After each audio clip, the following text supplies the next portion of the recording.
video is going to go over how we use a hot glue gun and how to glue things together well using a hot glue gun. Notice that when I start, my hot glue gun is in the stand. If your glue gun is not in your hand, if you're not actually using it, we don't want to lay it down on its side. It needs to be in the stand. The hot glue gun on the sides will get hot, and then when you lay it down on the table or on the counter, it can get stuck to all kinds of things that are on the table or to the table itself. So we are going to go with the saying that if it's not in your hand, it's in the stand. I'm going to move this out of the way so that we can see better. So when we use a hot glue gun, the first thing is your hot glue gun needs to be plugged in. When you plug it in, you need to give it probably 5 minutes for it to warm up. This metal tip right here is what heats up. It's like an oven. When you go to cook something in your oven, you have to turn it on and then you have to wait for it to heat up before you can cook something. And this is the same way. This metal tip gets really hot and then the tip is going to melt the glue stick that we put in. If you can see here, when I pull this trigger, you're going to see this white piece move. So when I pull the trigger, what that does is the white piece pushes the glue stick that's in the glue gun into this metal tip so that it will melt. Now when that glue stick, you can see here, is getting really short, I'm just going to take another glue stick. I'm going to put it in the back. I don't have to push it hard. I just need to slide it in. And then that white piece will grab that glue stick and push forward. I'm going to grab a piece of paper so you can see the glue here. It will push it forward.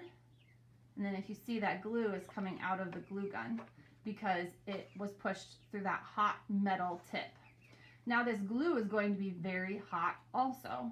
When it's melted, it's hot, and then as it starts to cool off in the air, then it gets cooler and harder.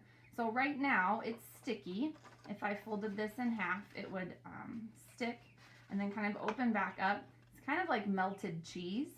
When melted cheese is really melty, it's hot. And then as it starts to cool off, it gets harder. So when we're working with our glue gun, I'm going to set this back in the stand. When we are gluing things like cardboard together, some cardboard has a very, very thin edge. And so if we put glue right along that edge and then stick it to the next piece of cardboard, we don't have a lot of contact. It's just this really skinny little line making contact or touching that other piece. So if we can fold it instead and make a tab or kind of give it a foot, then if we put glue along this edge, you're having a lot more cardboard touching the other piece of cardboard. Your cardboard is going to fold a lot easier one way than it does the other. If you kind of see the lines that are in the cardboard here, you can see the stripes along the cardboard. If we fold along those stripes, you'll get a nice even fold.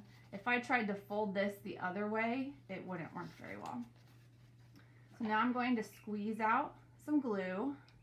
I can just squeeze a couple dots. I don't need to use lots of glue. And I set this back in the stand.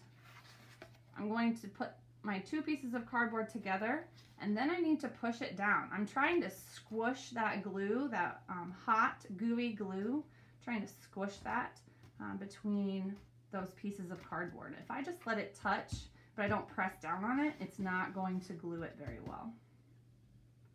So once that dries, once it cools off and it becomes hard, then that should be really stuck together.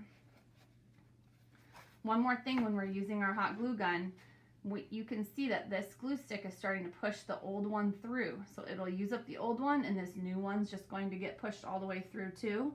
We never take this old glue stick, we never take the new glue stick back out of the glue gun. Then it will pull all that melted glue through that glue gun. We don't want to jam it up. Remember, when it's not in your hand, it's in the stand.